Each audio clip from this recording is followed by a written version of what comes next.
اعوذ باللہ من الشیطان الرجیم، بسم اللہ الرحمن الرحیم۔ معزز سامعین کرام، السلام علیکم ورحمۃ اللہ وبرکاتہ۔ آج کی اس ویڈیو میں ہم انشاءاللہ شب قدر کی فضیلت کے بارے میں جانیں گے۔ رمضان المبارک کی راتوں میں سے ایک رات شب قدر کہلاتی ہے، جو بہت ہی برکت اور خیر کی رات ہے۔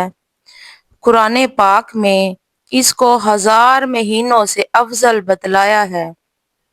1000 مہینے کے 83 برس 4 ماہ ہوتے ہیں۔ خوش نصیب ہے وہ شخص جس کو اس رات کی عبادت نصیب ہو جائے۔ اللہ جل شانہ کا حقیقتاً بہت ہی بڑا انعام ہے کہ قدر دانوں کے لیے یہ ایک بے نہایت نعمت مرحمت فرمائے۔ دور منصور میں حضرت انس رضی اللہ تعالی عنہ سے حضور اکرم صلی اللہ علیہ وآلہ وسلم کا یہ ارشاد نقل کیا گیا ہے کہ شب قدر حق تعالی شانہ نے میری امت کو مرحمت فرمائی ہے، پہلے کی امتوں کو نہیں ملی۔ اس بارے میں مختلف روایات ہیں کہ اس انعام کا سبب کیا ہے۔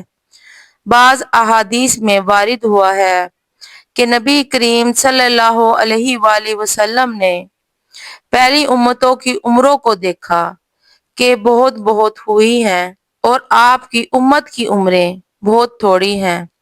اگر وہ نیک اعمال میں ان کی برابری بھی کرنا چاہیں تو ناممکن ہے۔ اس سے اللہ کے لاڈلے نبی کو بہت رنج ہوا۔ اس کی تلافی میں یہ رات مرحمت ہوئی۔ چند احادیث میں بھی اس کی فضیلت بکثرت وارد ہوئی ہے۔ ان میں سے چند احادیث کا ذکر کرتی ہوں۔ نبی کریم صلی اللہ علیہ وآلہ وسلم کا ارشاد ہے کہ جو شخص لیلۃ القدر میں ایمان کے ساتھ اور ثواب کی نیت سے عبادت کے لیے کھڑا ہو، اس کے پچھلے تمام گناہ معاف کر دیے جاتے ہیں۔ کھڑا ہونے کا مطلب یہ ہے کہ نماز پڑھے، اور اسی حکم میں یہ بھی ہے کہ کسی اور عبادت، تلاوت اور ذکر وغیرہ میں مشغول ہو۔ اور ثواب کی امید رکھنے کا مطلب یہ ہے کہ ریا وغیرہ کسی بدنیتی سے کھڑا نہ ہو، بلکہ اخلاص کے ساتھ محض اللہ کی رضا اور ثواب کے حصول کی نیت سے کھڑا ہو۔ حضرت انس رضی اللہ تعالی عنہ کہتے ہیں کہ ایک مرتبہ رمضان المبارک کا مہینہ آیا تو حضور اقدس صلی اللہ علیہ وآلہ وسلم نے فرمایا کہ تمہارے اوپر ایک مہینہ آیا ہے جس میں ایک رات ہے جو 1000 مہینوں سے افضل ہے۔ جو شخص اس رات سے محروم رہ گیا گویا ساری خیر سے محروم رہ گیا، اور اس کی بھلائی سے محروم نہیں رہتا مگر وہ شخص جو حقیقتاً محروم ہی ہے۔ آخر کوئی بات تو تھی کہ نبی کریم صلی اللہ علیہ وآلہ وسلم باوجود ساری بشارتوں اور وعدوں کے، جن کا آپ کو یقین تھا، پھر اتنی لمبی نماز پڑھتے تھے کہ پاؤں ورم کر جاتے تھے۔ انہی کے نام لیوا اور امتی آخر ہم بھی کہلاتے ہیں۔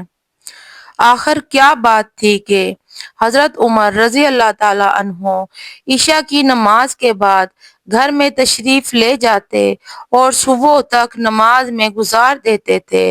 حضرت عثمان رضی اللہ تعالی عنہ دن بھر روزے رکھتے اور رات بھر نماز میں گزار دیتے تھے۔ صرف رات کے اول حصہ میں تھوڑا سا سوتے تھے۔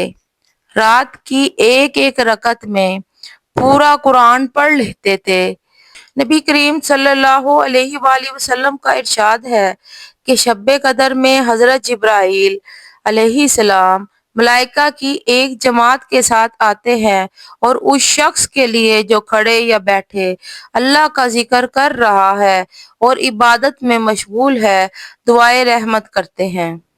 اور جب عید الفطر کا دن ہوتا ہے تو حق تعالی شانہ اپنے فرشتوں کے سامنے اپنے بندوں کی عبادت پر فخر فرماتے ہیں اور ان سے دریافت فرماتے ہیں کہ اے فرشتوں، اس مزدور کا جو اپنی خدمت پوری پوری ادا کر دے کیا بدلہ ہے؟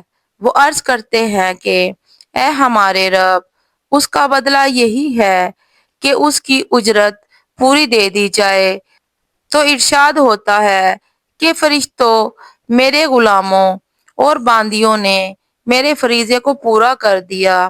حضرت عائشہ رضی اللہ تعالی عنہ نبی کریم صلی اللہ علیہ وآلہ وسلم سے نقل فرماتی ہیں کہ لیلۃ القدر کو رمضان کے اخیر عشرہ کی طاق راتوں میں تلاش کیا کرو۔ حضرت عبادہ رضی اللہ عنہ نے نبی کریم صلی اللہ علیہ وآلہ وسلم سے شب قدر کے بارے میں دریافت کیا تو آپ صلی اللہ علیہ وآلہ وسلم نے ارشاد فرمایا کہ رمضان کے اخیر عشرہ کی طاق راتوں میں ہے 21، 23، 25، 27، 29 یا رمضان کی آخری رات میں جو شخص ایمان کے ساتھ ثواب کی نیت سے اس رات میں عبادت کرے اس کے پچھلے سب گناہ معاف ہو جاتے ہیں۔ اس رات کی علامتیں یہ ہیں کہ وہ رات کھلی ہوئی چمکدار ہوتی ہے، صاف شفاف، نہ زیادہ گرم نہ زیادہ ٹھنڈی بلکہ معتدل، گویا کہ اس میں انوار کی کثرت کی وجہ سے چاند کھلا ہوا ہے۔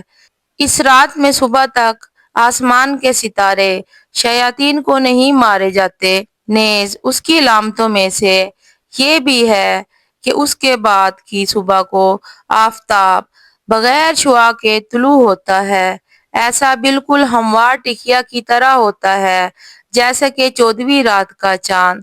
اللہ جل شانہ نے اس دن کے آفتاب کے طلوع کے وقت شیطان کو اس کے ساتھ نکلنے سے روک دیا ہے۔ اللہ تعالیٰ سے دعا ہے کہ وہ ہمیں اور آپ سب کو عمل کرنے کی توفیق عطا فرمائے۔ اگر آپ کو میری یہ کوشش اچھی لگی ہو تو پلیز میرے چینل کو سبسکرائب ضرور کیجیے گا اور لائک ضرور کیجیے گا، یہ آپ کی طرف سے پیار ہوتا ہے۔